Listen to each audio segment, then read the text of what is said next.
আমরা কিনি তাহলে তো কি কি আছে, বাতাসে কি কি আছে, কি আছে, নাইট্রোজেন কত আছে, কি আছে,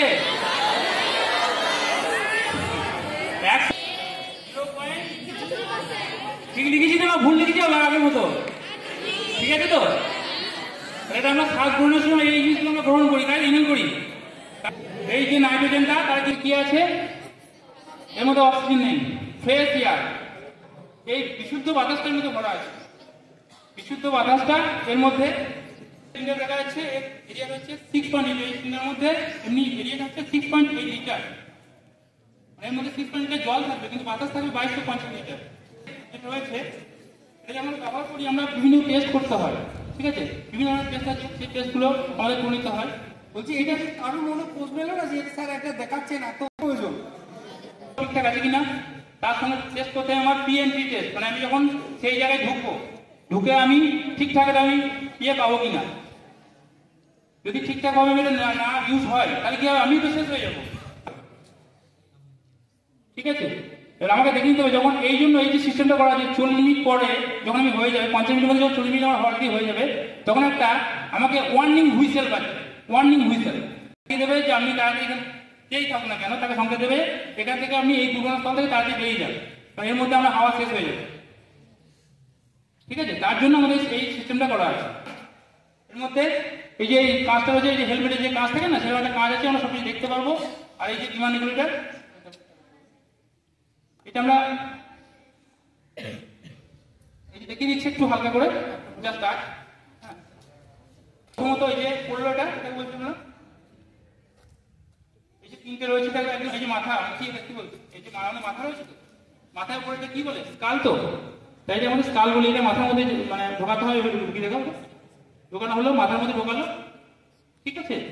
তারপরে তিনটে স্টেপ আছে, যে একটা মিডিলে, এদিকে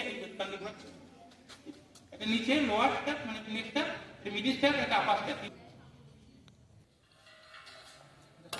স্কুল ব্যাগ, আমরা স্কুল ব্যাগ ব্যবহার করি তো, কিছুই না, স্কুল ব্যাগের মধ্যে আমরা এটাকে স্কুল ব্যাগের মধ্যে ঢুকিয়ে নিই। ঠিক আছে, ঠিক আছে, এই যে হয়ে গেল স্কুল ব্যাগের মতো দিয়ে। তারপর কি হয়, আমরা দুটো স্টেপকে ধরে একটু ঝাঁকুনি দিই, মানে আমাদের নিজের বডি শেপে নিয়ে নিয়ে লাগে, হয়ে গেল। করবো মানে এটাকে যখন এটাকে আলটি পড়ে আছে কিন্তু জন্য এই যে রয়েছে, এই যে মেন ভার্ব রয়েছে, এটা মেন ভার্ব। এই মেন ভার্বটা আমরা কি করি, অন করে দিই, তাই তো। অন করে দিলাম, অন করার পর কি হবে, হাওয়াটা চালু হয়ে গেল। চালু হওয়ার পরে যখন আমি এটাকে রেগুলেটর রয়েছে, এটা ডিমান্ড রেগুলেটর, মানে ডিমান্ড রেগুলেটর এই জন্য আমরা যে দুটো রেগুলেটর, আমরা যখন শ্বাস প্রশ্বাস নিই, আমাদের যে ব্রিদিংটা হয়, একবার লাগিয়ে দেবো, লাগিয়ে দেওয়ার পর কিন্তু ও কিন্তু জিনিসটা এখান থেকে পাবে, লাগিয়ে দিলাম, এখানে কিন্তু নিশ্চিত হতো না। এই যে লাগিয়ে দিলাম, এখন কিন্তু ও কিন্তু বাইরে কিন্তু কোনো অক্সিজেন পাচ্ছে না, বাইরে কোনো বাতাস কিন্তু শ্বাস প্রশ্বাস পাচ্ছে না, ও কিন্তু সিনিয়র থেকে নিচ্ছে।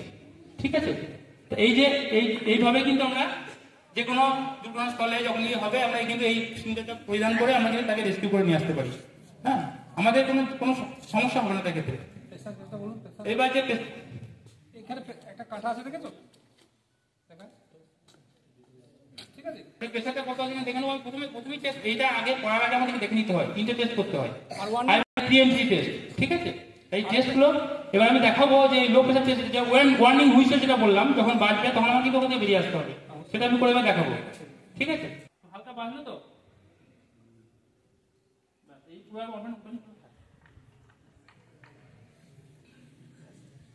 ও কিন্তু এখন পুরোপুরি অক্সিজেন নিচ্ছে। ঠিক আছে, ও নিচ্ছে কিন্তু পুরোপুরি কিন্তু এখান থেকে শ্বাস প্রশ্বাস নিচ্ছে। এবার এটা কমতে কমতে যখন আসছে, যে বললাম যে যখন আর ওয়ার্কিং সেফটি মার্জিনে চলে আসবে, বাজছে, এটা হচ্ছে ওয়ার্নিং হুইসেল, মানে আমাকে সঙ্গে দিয়ে দিল যে এখানে আমি আর 10 মিনিট থাকতে পারবো না। ঠিক আছে, হয়েছিল এর মধ্যে ওই বিশেষ ধরনের রেসিপিটা আছে। ঠিক আছে, যখন আগুন লাগবে 15 স্কয়ার মিটার, মানে